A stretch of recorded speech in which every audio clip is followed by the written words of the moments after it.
Hey guys, it's your co-host Mira Chary, And it's your co-host, Ali. and we're back with the The Knowledge Knowledge Nebula. Nebula! And on today's episode, we're talking about the arts. So, Zia, do you like art? I do like art, but Mira here is really, really artistically inclined. Thank you. Yes. Yes, I really love art. I've been doing art since I was 6 years old. Yeah, especially because I've just grown up in a really artistic family, I think. My mom loves to do art, but she doesn't really get time for it anymore. And my sister has been doing art ever since she was little, too. So I think one of the biggest reasons I got into art is because my sister was doing art and I just wanted to copy everything she did. Yeah. So, yeah, I really love art and studying art. I'd say I like creating art more than I like studying it. But I know that you said you studied art in Euro and you really liked that as well. Yes. Last year, in sophomore year, I studied a lot of art in AP Euro and AP World as well. And I thought that was really interesting. And I've also, unlike, I feel like not a lot of people in my house do art. We're not super creatively inclined, but we're really into researching art. Like my mom, when I was younger, she worked with museums and stuff for Islamic art, and that was really interesting to see as a kid. And I've always been interested in the history of art and the research that goes with it because there's a lot of cool background to every art piece. Yeah, that's really cool. I also like think cultural art is just so incredible. Like I think it's one of the best types of art out there.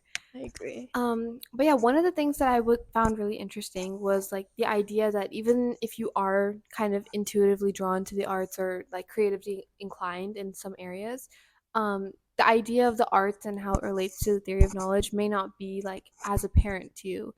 Even though it may be like more apparent to you than other people, you may not like still get it completely.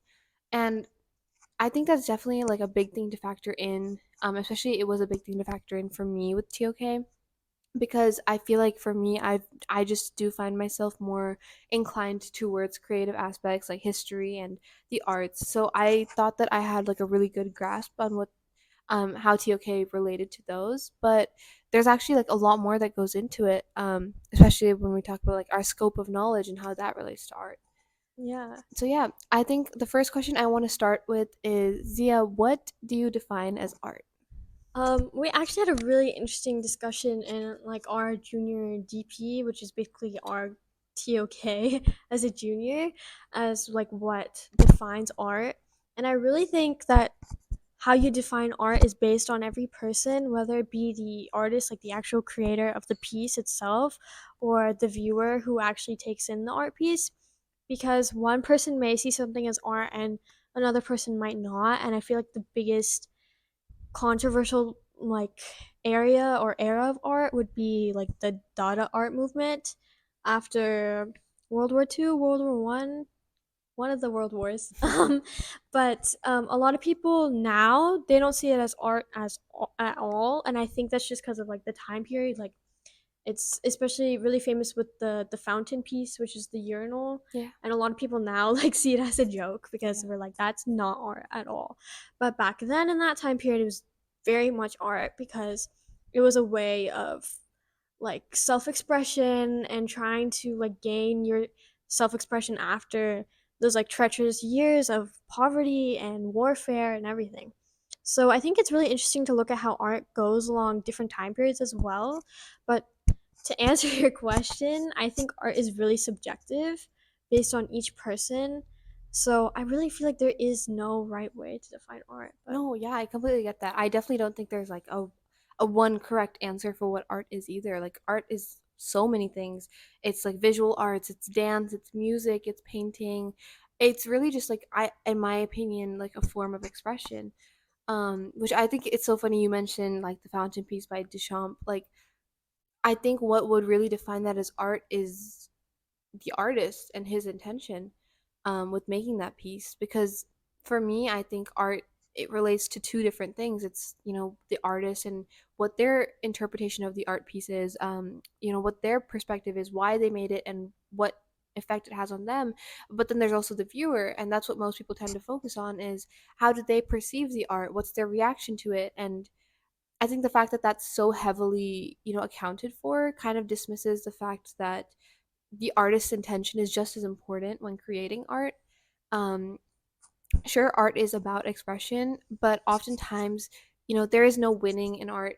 When we create art, and I understand this as an artist myself, when we create a piece, it's never going to be interpreted exactly the way we want it to. Not 100% of the things that we put in there is going to be perceived, or come across the way we want it to. So it's really important to just have fun and put things in there that you want to, not for the sake of it being seen a certain way, but just for it to be seen in general. Yeah. So to me, art is definitely about the artist and what Their they get from it. emotions. Yeah. Yeah. Um, but I think it's also about like what knowledge art can bring to us. Yeah. So transitioning over to that and like what the viewer can get from art. Um, what are some kinds of arts that you like and what can it bring to you? Well, I'm really like just out of like pure like curiosity. I'm just really interested into like South Asian art, and like Islamic art is really interesting because I just think the history behind it is really um it's just really cool to look at. And especially for example, like my extended essay is set in like the Mughal era of South Asia, and there's a lot of really interesting art that can go along with the specific person I'm researching, who is the Empress Noor Jahan. And it's really interesting because you'll see how people would paint her portraits versus past empresses, because women, when they are married to such a high authority figure, they're not usually recognized. They're just like, oh, like so and so's wife. Even here in the States, like, oh, like the first wife is not really something that we talk about a lot. I feel like with some presidents you can see that, but the fact of them having like a specific role is not really characterized. Mhm. They're more of just like this symbol of kind of how a woman should act, or like the ideal woman for that specific area, empire, or whatever.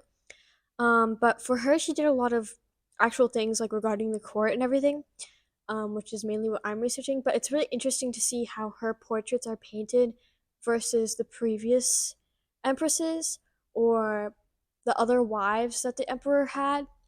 And she was also on coins. So it's really interesting to see. I would count that as art as well. It's really interesting to see like how she's displayed on there. Um, and I don't know, it's just really cool to see like all like the symbolism and everything Yeah. too in art. It's really cool. Oh yeah. Yeah. No, and that's a good point you bring up, like coins being viewed as art. I mean, like when you think about art that isn't functional anymore, or sorry, money that's not functional anymore, and money that's like just stored purely for the purpose of like showing like this is what money used to look like, that definitely could be art. Like it does represent a certain time period and like a certain use that people had for those types of things. So yeah, that's a really good point. Like the functionality of art as well. Um, yeah, I definitely think I agree with you there. Like Southeast Asian art is just so beautiful. Um, and I just really love to see cultural art as well. I remember like I went to this exhibition early last year, and there was this one display of like Islamic art, and it wasn't just Islamic art. It was like the artist's life, and how her faith has really influenced her life. And it was a bunch of pieces that just showed this, and it was beautiful. And I really think that it's like a really cool way of displaying someone's culture, and what they love in their art. Yeah, uh, and how they choose to like portray themselves or oh yeah, represent themselves even like you is definitely get to see, and that's what I was talking about earlier with like art is about the artist. I mean, two artists could do one piece about Islam and how it is like touched their life, but it could look so different. And that's not just to say anything about their artistic abilities or what they're more inclined to, medium wise or anything like that, but purely just that art is 100% shaped around what you feel and how things affect you. yeah. It's just how everybody looks at it in their own way, right? And I think it's really interesting, like earlier when you brought up like the artist's perspective and how their intentions are for the art, Yeah. and how you're never really gonna get, like, you may get close, but like the viewer is not really gonna see it the same way just because of perspective, Hmm. and how versatile art is so cool, Yeah, honestly. yeah. No, I definitely get that. And one thing that's really interesting about that is like when we talk about perspective, it's not just the perspective of any viewer, but also when we talk about the perspectives of artists on other art. Mm. Um, I definitely think it's almost like when you get like a saxophone player to hear a saxophone solo, or um a football player to watch a football run. Like they are, specialized in their field, or maybe even like in fields adjacent to theirs. They know like what to look out for, or maybe there are certain things that stick out to them, and they will have like a very interesting take on these things.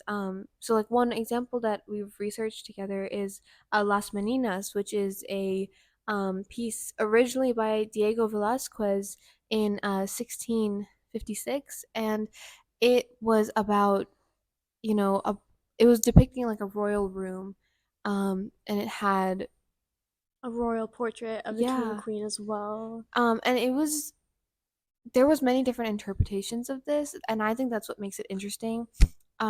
Is like we've seen this in the past with other artists, like for instance Van Gogh and his sunflowers. He did many iterations of it, but honestly, for me personally, like I have not seen that many um, being art pieces being replicated as much as Las Meninas was. Hmm. But so many artists have taken what Diego Velázquez has done with Las Meninas and have replicated it so many times. Like for instance, Pablo Picasso in 1957 did his own iteration of it, obviously in his own style. And then we have Salvador Dali and his interpretation in 1977. And all of these, what I really like and what I like to point out in all of these pieces is that they really did keep the integrity of the piece. Yeah. They included, all the characters that were in it in the first place, and they really like kept that idea of diverging from tradition, Yeah. which is what I think Velasquez really wanted to show in the first place. Is he wanted to create something that was new and fresh.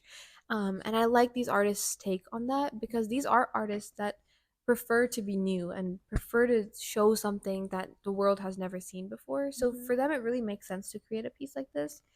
But you also look at these pieces and they're so similar yet so different. It really shows you that, art is so subjective, like you were saying, because people can have very, very different takes on it.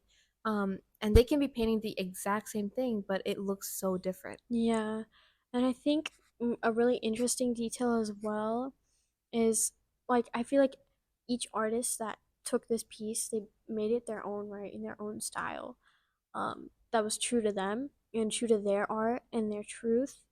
But I think it was really interesting to look at how, like you said, they kept the integrity of it. Like there were a lot of the same characters of like this royal family. But it was also really interesting how each artist put themselves into the painting too. Mm-hmm. Like Velasquez did that in the beginning, and I'm pretty sure Picasso did as Picasso well. did. I'm not too sure about Dali, Yeah. but it was just really interesting to see that too, how they all kind of had their own look at it and everything, and also just how they're all from completely different time periods. Like Oh yeah. Velasquez is 1656, like you said, and Picasso's 1957 and Dali's 1977. So these are all very, very different time periods and very, very different kinds of art and media. Mm-hmm. Um, and kind of like looking at the trends and the popularity at the times that they were presented in is really interesting to see how also Velasquez's original was kind of um like it could be repeated over and over again. It was kind of timeless. Yeah. Like that specific role of Style the of painting. characters and the style was timeless enough that you could see it again in 1957 and 1977, and it's really interesting. I don't know. Oh yeah. No, I completely agree.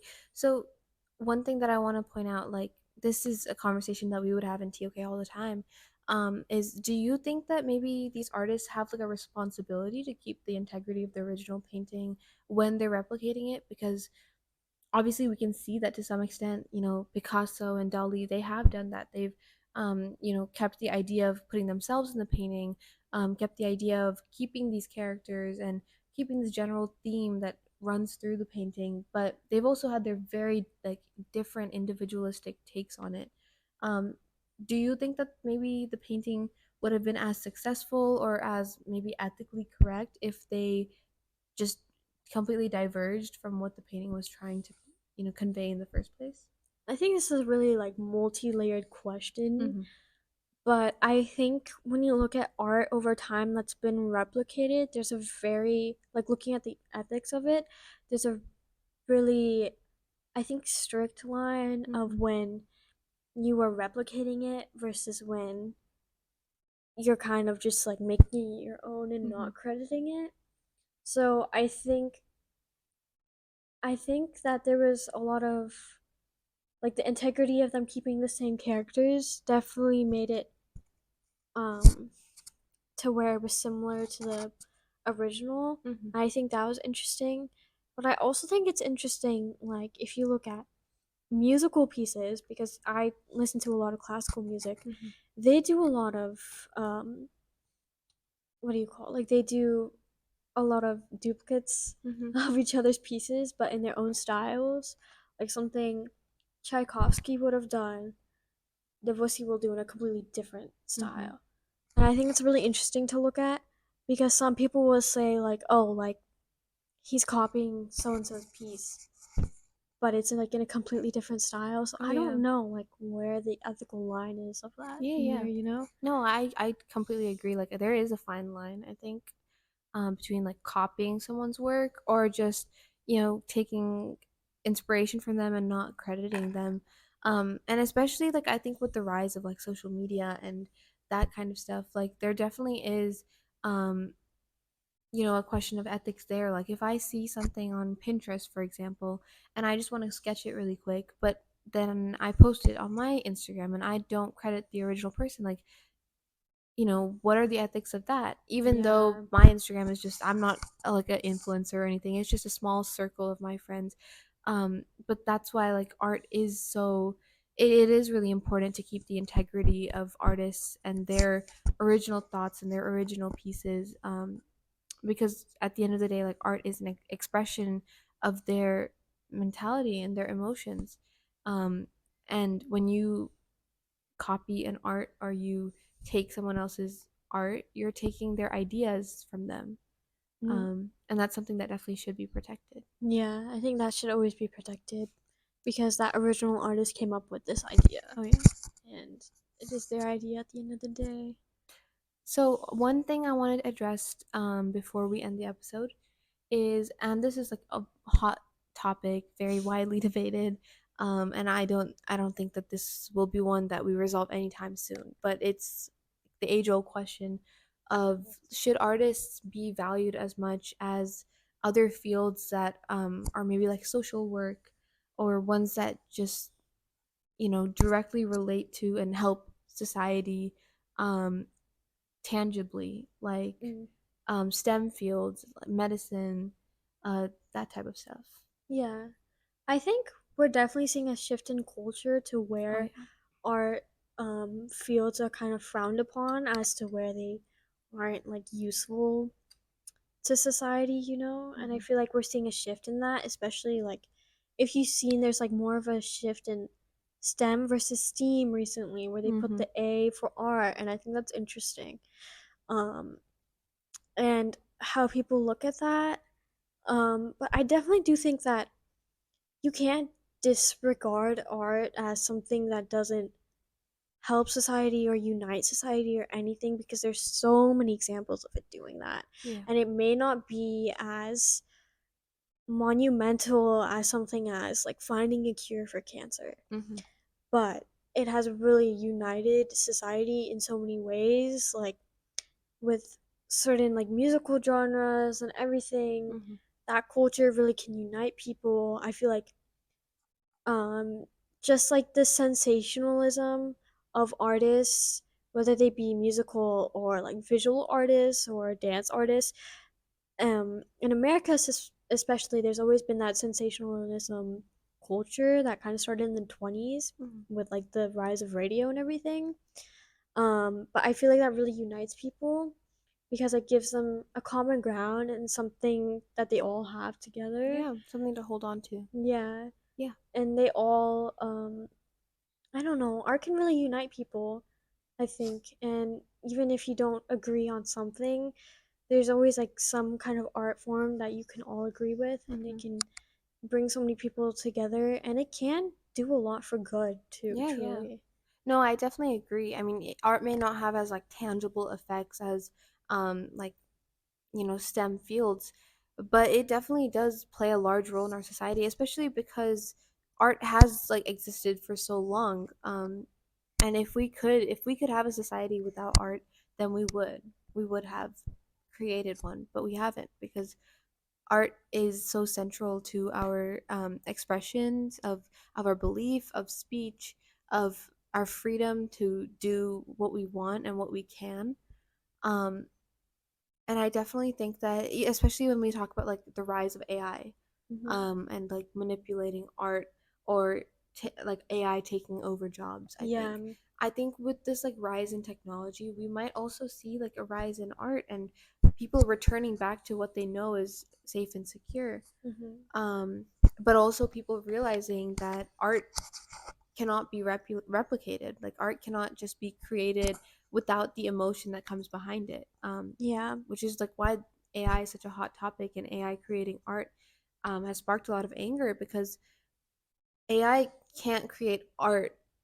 Yeah. Art isn't what is. I mean, this is controversial, but like in my opinion, art is what is behind it. Art isn't Hmm. just the final layer or the It's final about the product. artist as well. Yeah, it's about what emotions go into it, and that's why I think um, art should be valued just as much as any other field. Maybe like not artists or like dancers or anything like that being paid more than social workers and those who are dedicating themselves like much harder. But I Mhm. think that they definitely should not be discouraged Disregarded. or Yeah. discarded. Yeah, exactly. But yeah, I think that's a good note to end off on.